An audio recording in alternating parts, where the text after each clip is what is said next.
1, 2, 3, 4.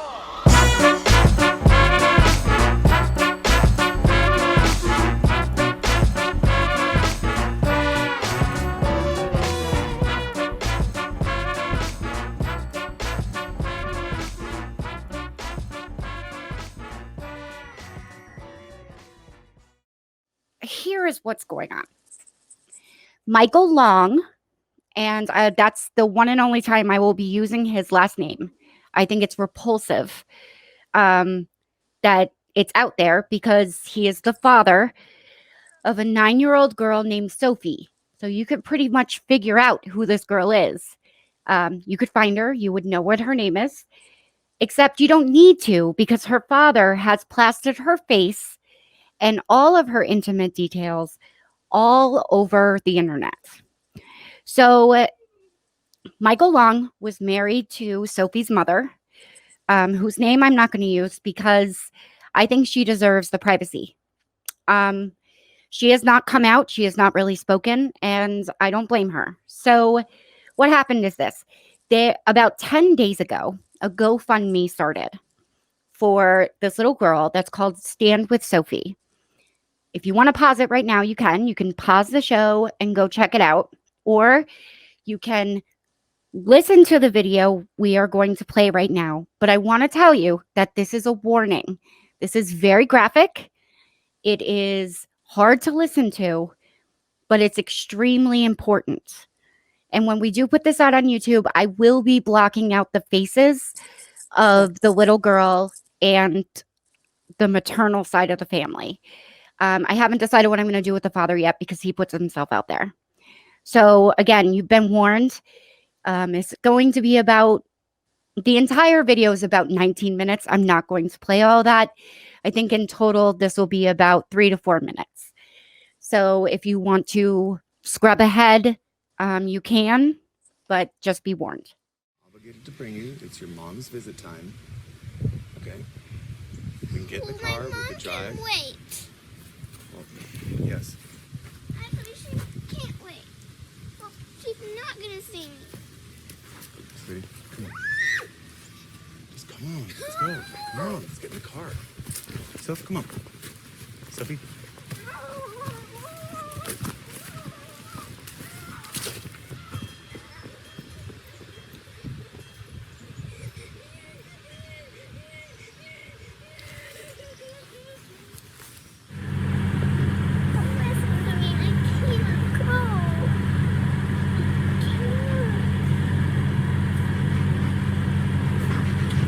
Well, she can't do those things if Mr. Jake isn't there anyway. There you go, or what? Or she'll bring someone else here. Someone else where? Someone else. To where? She'll bring another boy that one of his stupid friends.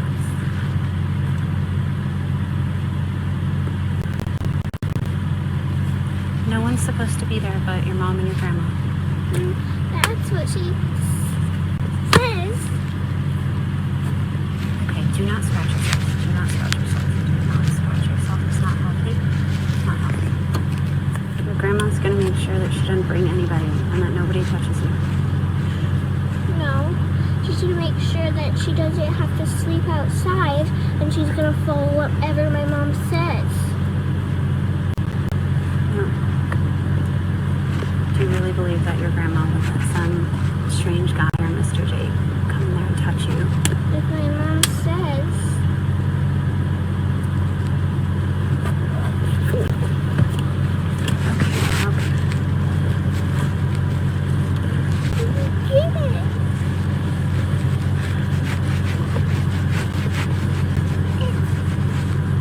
It's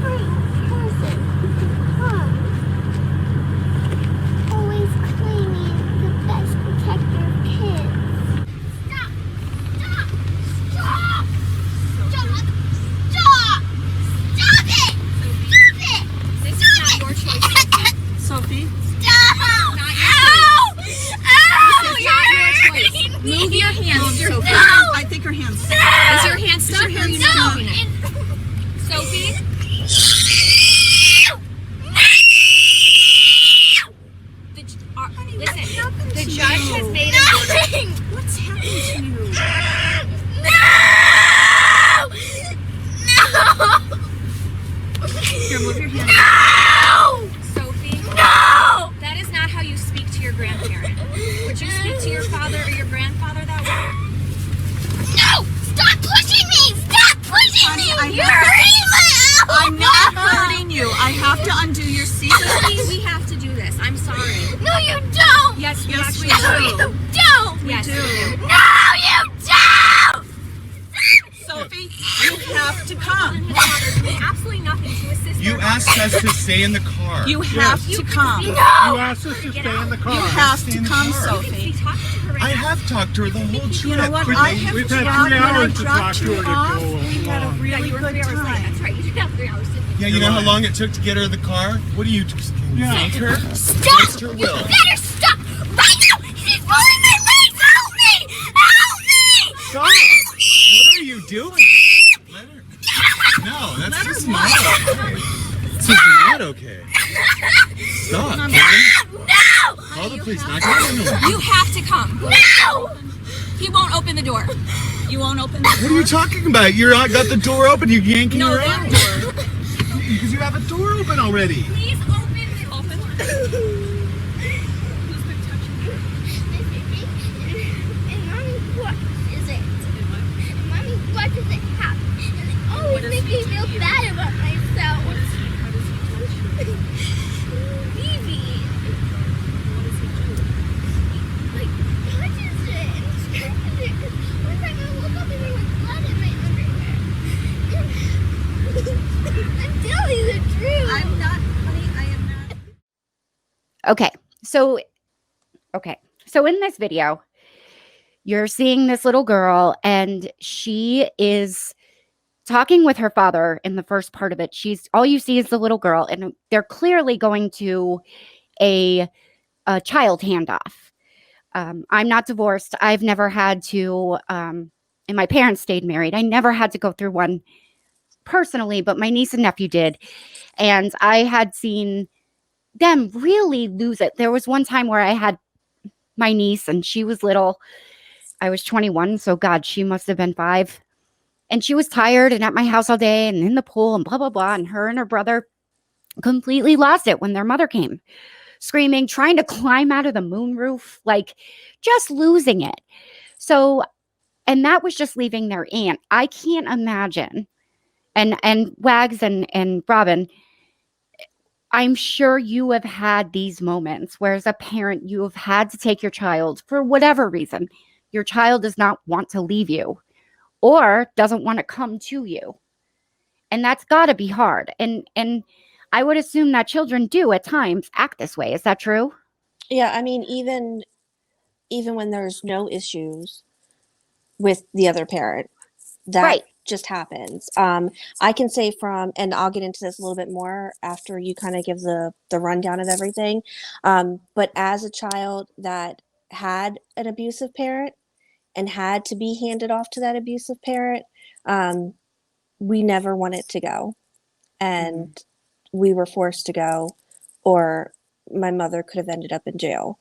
So, and that's, like I said, I'll get into that, but And we will get into this. it And does definitely happen, even when children completely love the other parent and there's no abuse, nothing traumatic going on.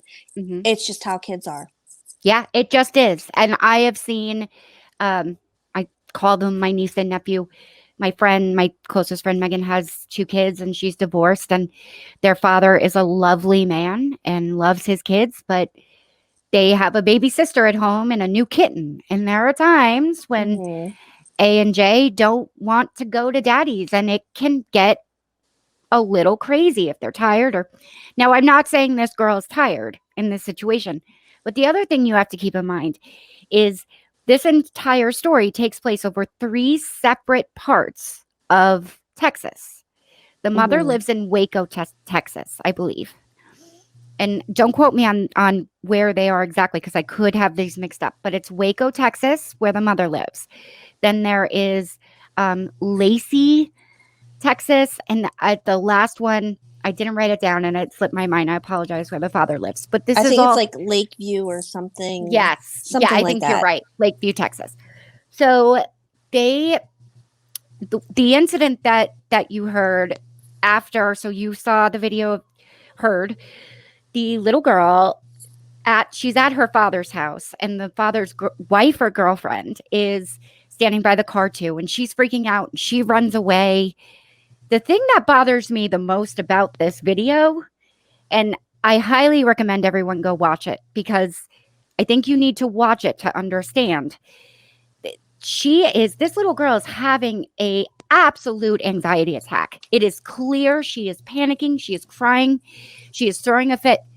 The dad never once puts the camera down to go console his daughter. Now, benefit of the doubt, I'm going to say, so the father believes, and you hear the daughter say to the grandmother, Sophie, that she's being abused, that her Mr. Jake, I believe is how she calls him, is the boyfriend of the biological mother.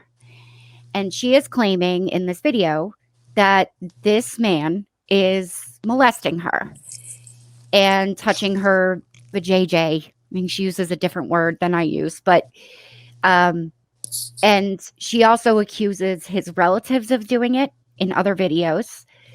And to me, in the video, there's one part that I specifically, it really struck a chord with me. Krista, get this minute.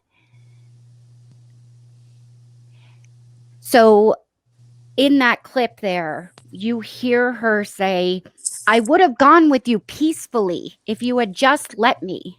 Mm-hmm. What kind of 9-year-old uses that kind of verbiage? That doesn't make any sense to me right there. And then a little bit later, the grandmother says something to her, and she says, mark it. Krista, did you hear me? Okay. So that right there too, it's just not the kind of verbiage a child would use. I'm smart enough to understand. You don't think I'm smart enough to understand my feelings. No 9-year-old would say that. I'm sorry. Like, and even benefit of the doubt, maybe. Wags, do you want to say something on that? I disagree with you. Okay. In the sense that a child that's being abused, I'm saying any kind of abuse, mental, physical, emotional, sexual, a child that's being abused matures very quickly, or they're very immature. That is my personal experience. I've gone to therapies, I've gone to support groups. That's kind of the gamut. Someone that is abused as a child in one of those forms is kind of either on one side of the spectrum or not.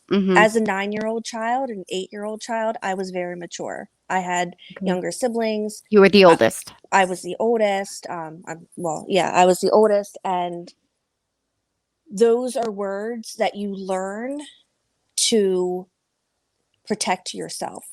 Those are words that I would have used to say, I'm trying to reason with you. So I can see if you've never experienced abuse, again, any kind of abuse as a child, specifically in the physical and emotional sense of it. If you've never experienced that, it does sound very odd. But you factor in abuse and you factor in a child in 2020.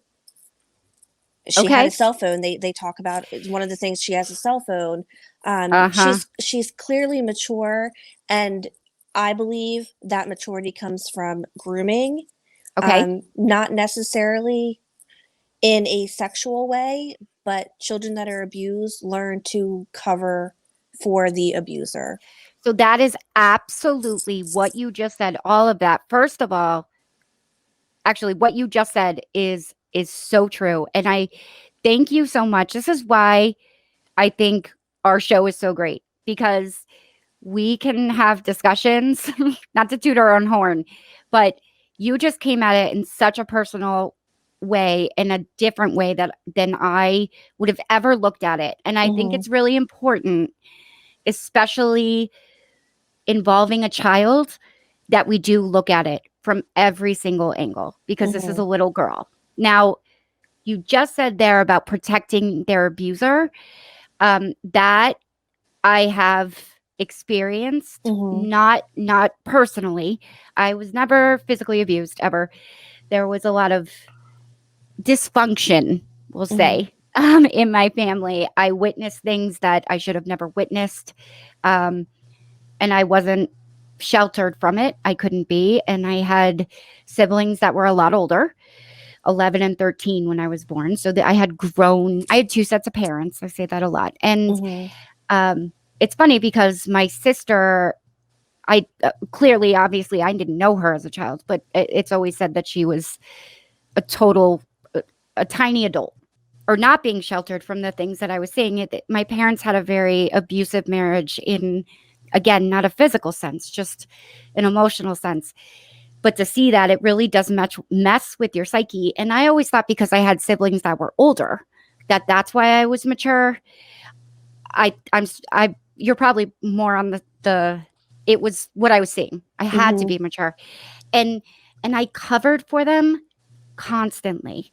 My parents would fight, and again, not physically, but it would get physical in different ways.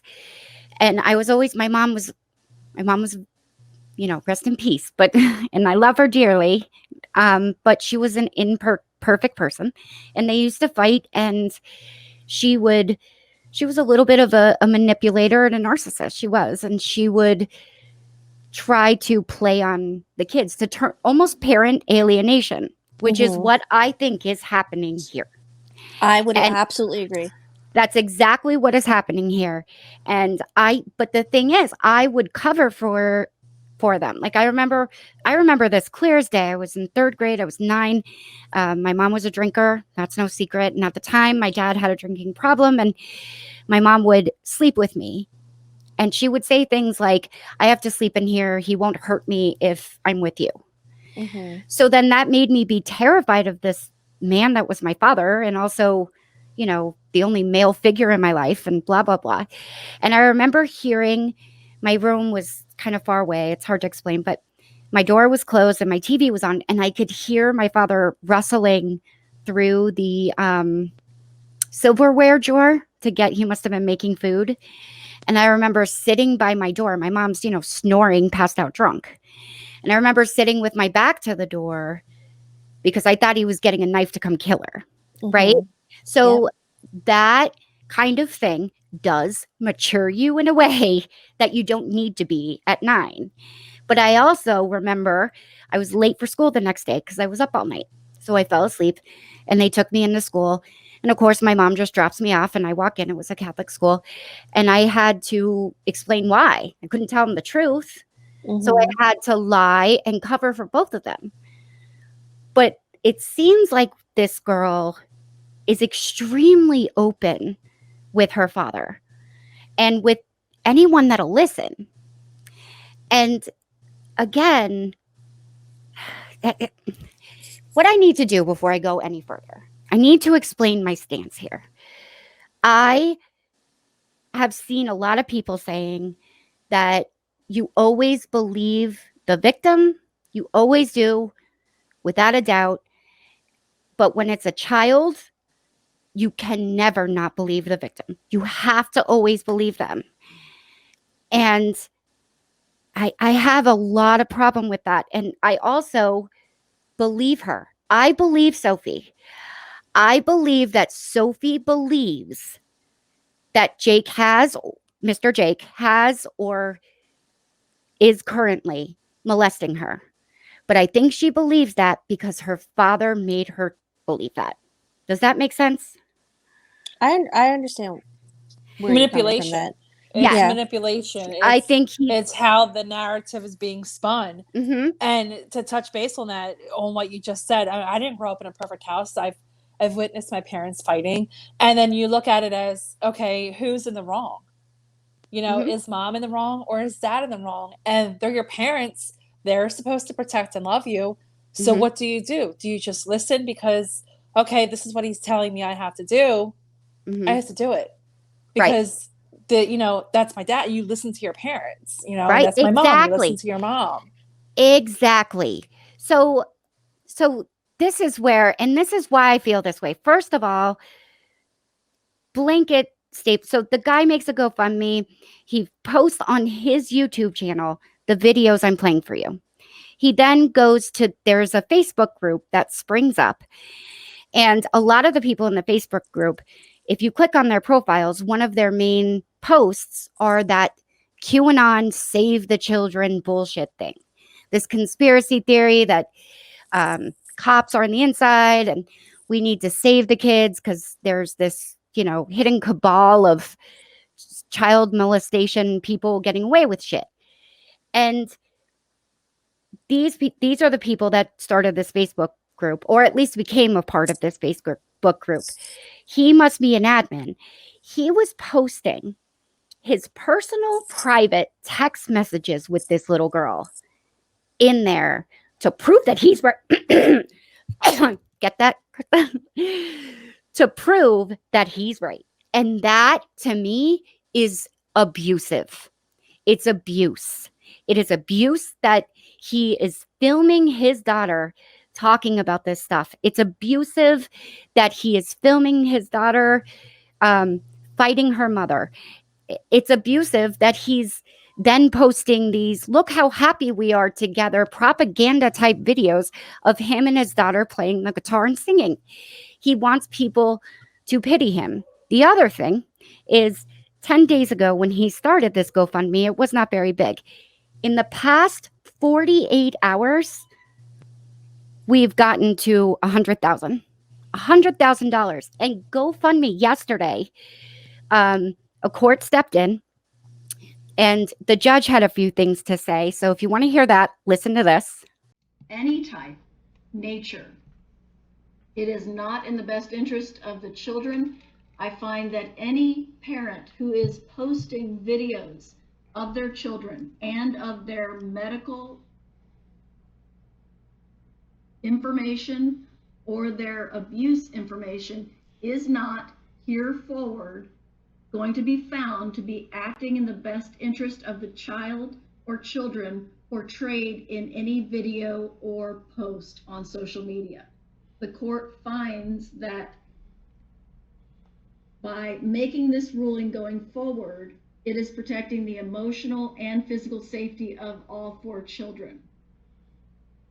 It is additionally necessary to order, and the court does hereby order, that all postings on any platform that have been posted by the parties or connected agents, assigns, anyone connected to this case, and to be that have been shared to that parent's knowledge by anyone else connected to a private Facebook group or a GoFundMe page or a TikTok video, all of those postings are ordered taken down within the next 12 hours of this ruling. That is, it is 11:47 a.m. on August 31st. 12 hours from now, all posts on any platform are to be removed. Those very posts, those videos, those names, those accusations of a personal nature, of abuse, of any medical information. So the judge clearly I think sounds fine and fair, and it all makes sense. And she is really not happy with this guy because she thinks he's exploiting her too. He is. And now a lot of people are saying this is a messy divorce. So he's calling out law enforcement. He's calling out DFAC or CYS, CPS, whatever. They're involved in this situation. There's a video again with this CPS worker and this little girl.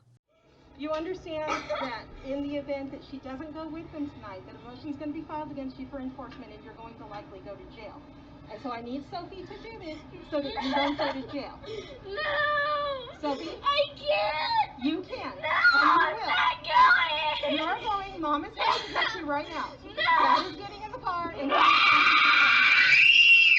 I know you're upset. I know you're upset. Away from me! You have to let go and you have to come. Sophie? Help me! I need a one. These videos I'm playing for you guys, by the way, they're all separate. Keep that in mind. But the judge put an order in, a gag order yesterday. So he can no longer post these things. This is like parental poisoning. It's exactly what it is. Parent alienation. And I think that which are two different things. I've experienced that firsthand in the court system. Parental poisoning and parental alienation are two different things. Yes. Both are toxic. Both are and I was in a relationship that went to court because of it. Yes, both are very dangerous in each of their own. What's the difference? Oh my God, you're going to make me go back years with this. Well, the parental poisoning is where you're grooming them to have these thoughts, ideas, that this, you're projecting that hate. You're poisoning their mind. Yeah, you're poisoning them. And the parental alienation is withholding your child from seeing the other parent. Okay, so there's the difference. Okay, yeah, they're two very different things. Both are very dangerous, separate, and they're completely devastating together. You're going to sit there and tell your child that the other parent is a huge piece of shit and they're in danger if they go there, and they're going to be punished, in any capacity if they spend time with them. And then what is the kid to do?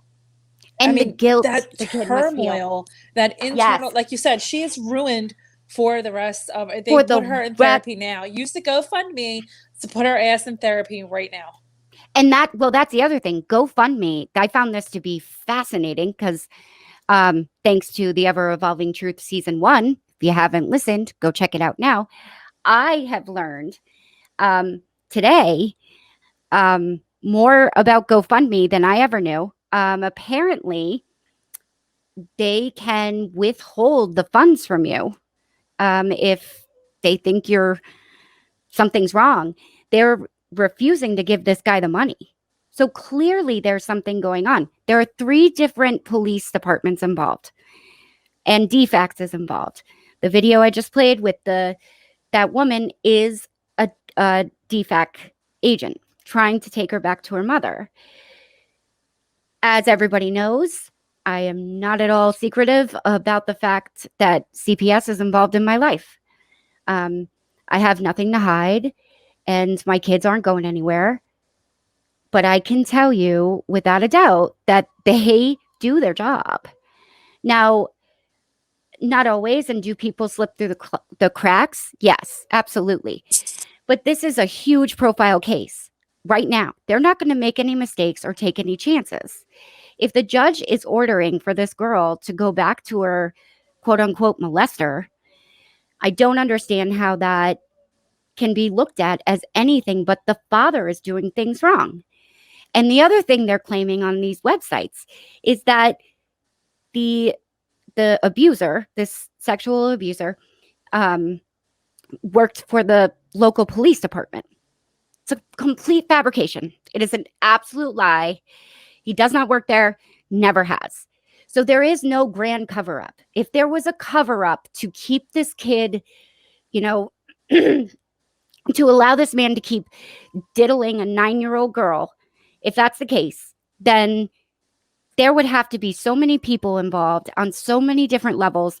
It is impossible.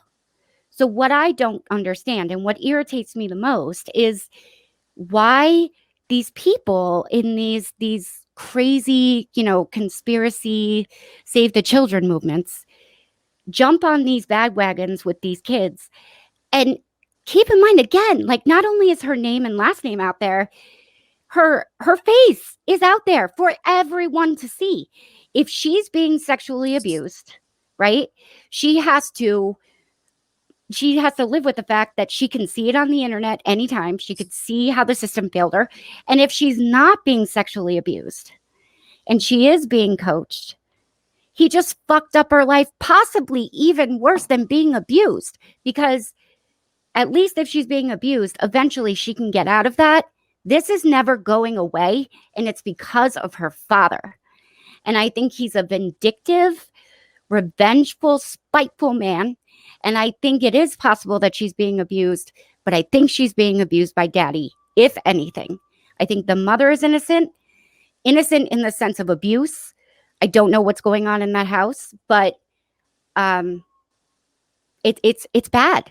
And so that's like the basic of it. Wags, what do you want to add to this? So I disagree with you on a lot of things. And I disagree with you primarily because I, for the record, do not believe dad is innocent in this situation. So, hello. So I will agree with you on that. I disagree that mom isn't somehow involved because this did not just happen overnight. This wasn't just happening in a week. So regardless of what's going on in the home front, there's obviously things already going on. Mm-hmm. And in my personal experience, I've been the child that had to go with the parent that was the abuser. I've talked about it before. My biological father I don't know if he's alive or not, an addict. Drugs, alcohol, primarily drugs. And when I was a young child, I found drugs and took them home with me and took them to my mom's house and had the cops and I had to sit down at, I think, maybe 8 years old. So around Sophie's age and say, hey, I found cocaine at my dad's house. Here's a cigar box full of it. But that's another story for another day. So again, she's clearly absolutely 100% being abused. Could it be sexual? Yeah.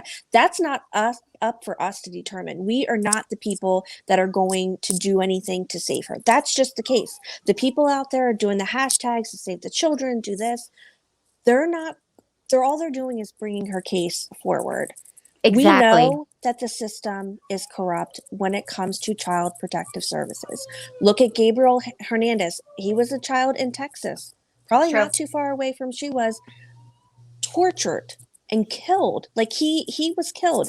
That's what happened. And told his teacher. Exactly. Told his teacher. I don't think it's up for us to say this is absolutely going on. We don't know. But what I do know is that this little girl is hurting. And she's been hurting for a while. And to hear, and I'm going to get emotional, and I fucking hate you for making me emotional right now. Sorry. But to hear her screams and to hear her cry, I've been that child. And I know that there are people listening now who will have a similar situation. Child abuse in any sense is not, something that doesn't happen. It happens often, it happens a lot, and it happens in different capacities. And that's why I believe that mom is just as guilty as dad, because if she knew things were going on with her ex, I don't know if they're actually divorced yet or not. There are signs. They're very clear to see.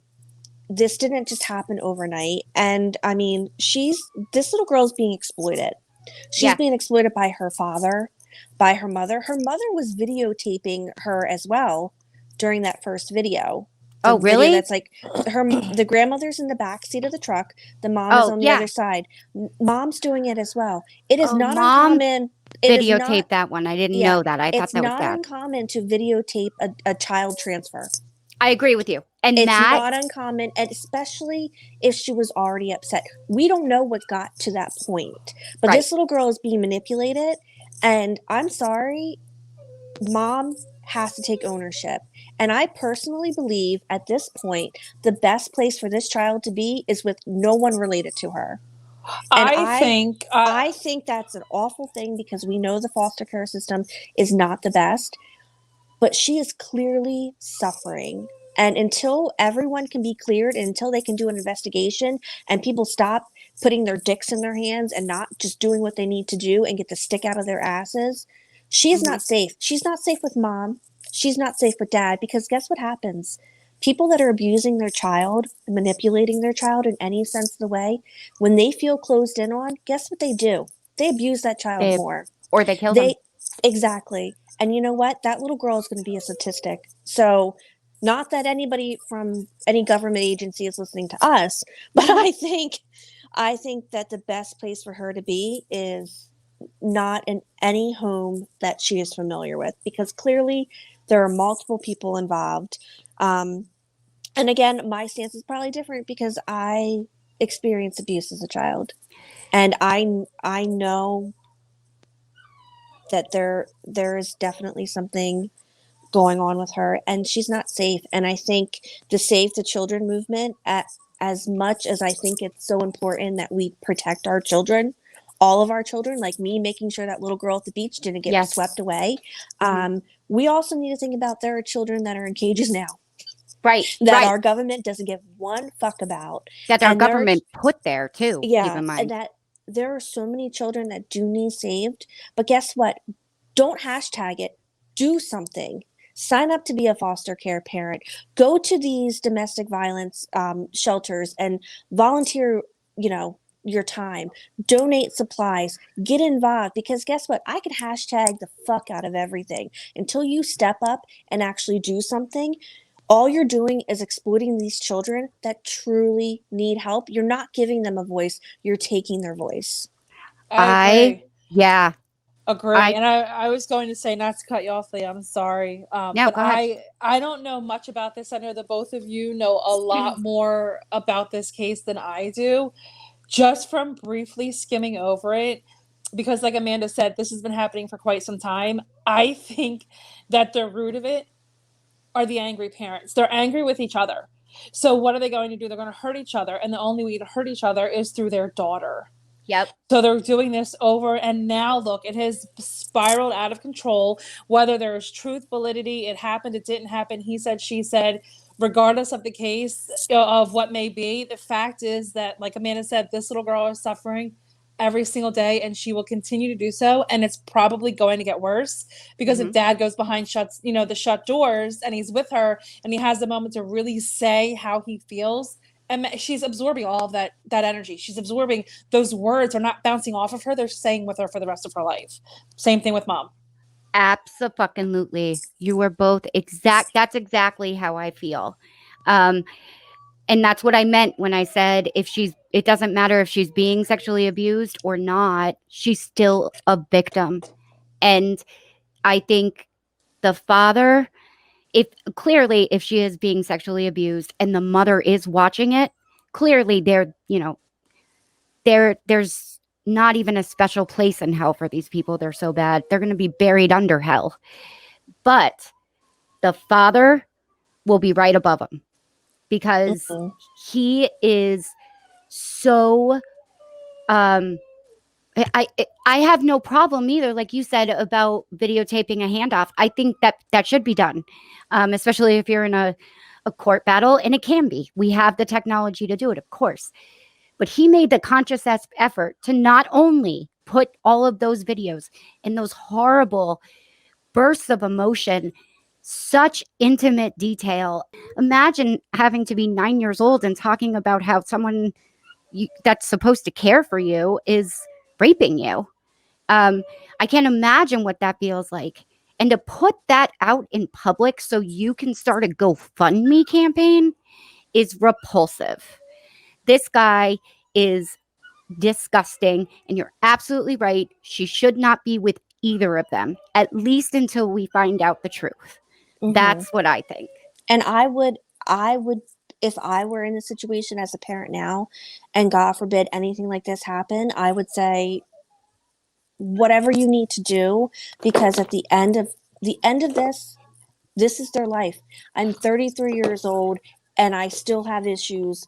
And I say this all the time joking, I still have daddy issues, because those are things that don't go away, and you find yourself not able to trust people. You find yourself not able to, really feel a lot of emotion because you are afraid that someone is going to take that trust and abuse it. And for the record, obviously none of us are professionals. These are only our opinions and our experiences. But I also think that there are times that parents get desperate. And that was my initial thought with Dad. He is desperate. Imagine everything that comes after, all the articles that are going to be written after this. This will follow her forever. Future jobs, future relationships. She will forever be an outcast, because who's going to want to open up to her? She's hurt, she's broken, she's weak, she's destroyed. You can't trust her. Like all of these things that are going to continue to follow with her. It just is so heartbreaking. And I think you hit the nail on the head earlier, Robin, when you said take that $100,000 and start paying for therapy. I think that's where. So there was a point in the video, the one with the car. The mother asks the father. What you hear there is her asking him, "Where is her medication?" I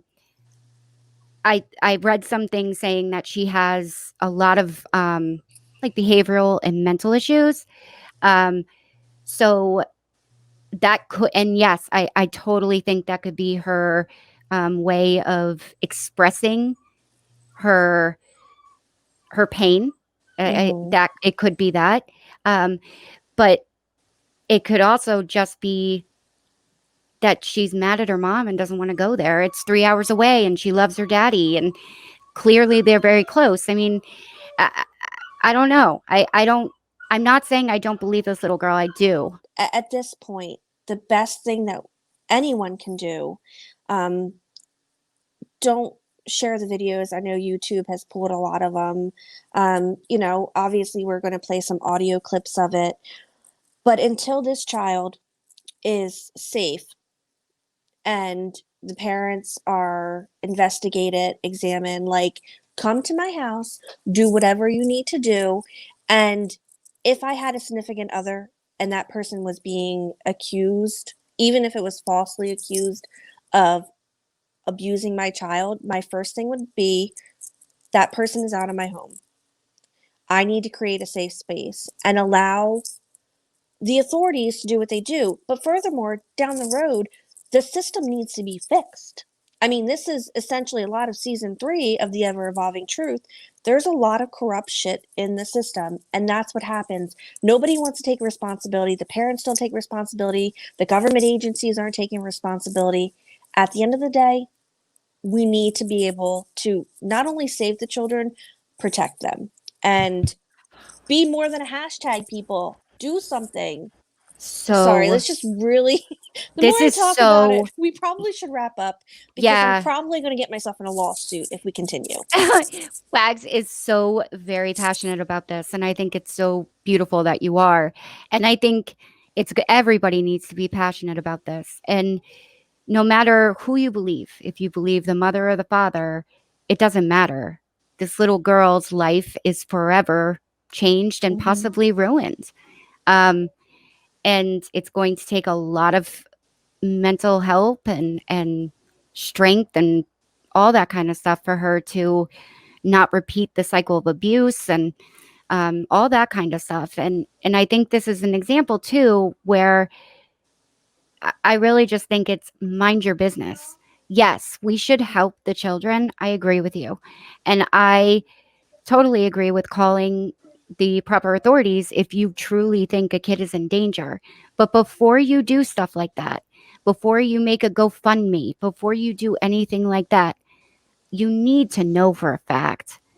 And I read somewhere, now again, I can't back this up. I only saw it on the Facebook page, I believe. So I don't have absolute proof of this.